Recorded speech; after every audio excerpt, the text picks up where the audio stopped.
A few years ago, my friend and editor at the time of Regeneration and my cultural collaborator, Nate Barksdale, challenged me to a simple experiment.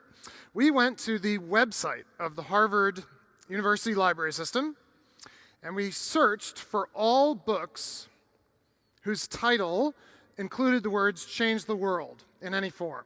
Books on changing the world, changed the world, past tense, whatever, any of those forms. Brought them all up on the screen and sorted them by year of publication.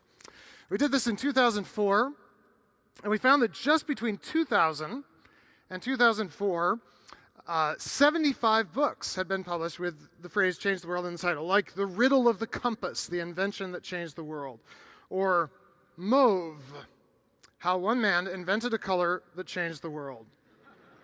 75 books like that.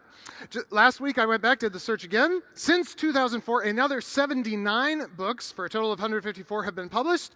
These include Banana, The Fate of the Fruit That Changed the World, Tea, The Drink That Changed the World, Nixon and Mao, The Week That Changed the World, Thermopylae, The Battle That Changed the World, and a book called Nice Girls Don't Change the World.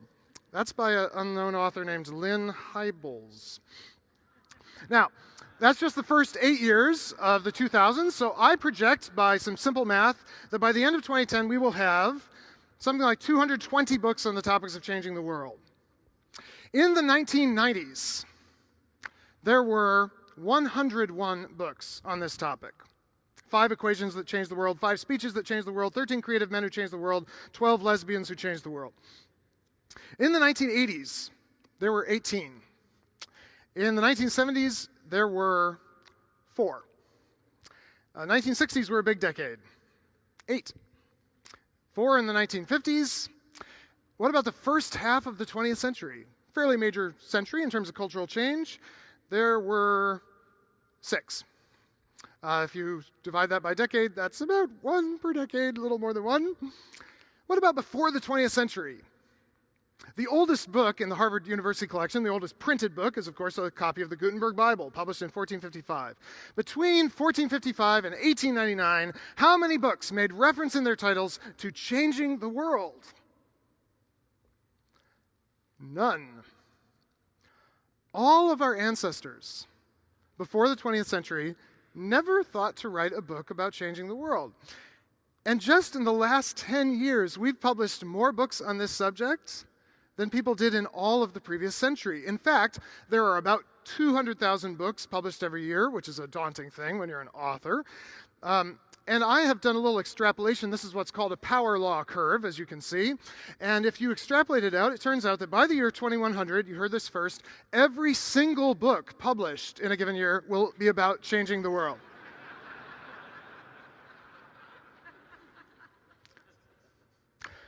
What can account for this extraordinary outpouring of interest in this topic? Well, I have a theory. Very sophisticated academic theory.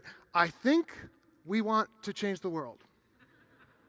And I don't think we're just interested in the history of changing the world or in a little bit of information about how the world changes just for leisure reading. I think we're looking for the secret. Right? We're looking for models because the world needs changing, and we figure we're the ones to do it. We just need a little help in figuring out exactly how. But I have come to believe that the best possible news we could hear is that we are not the ones who will change the world.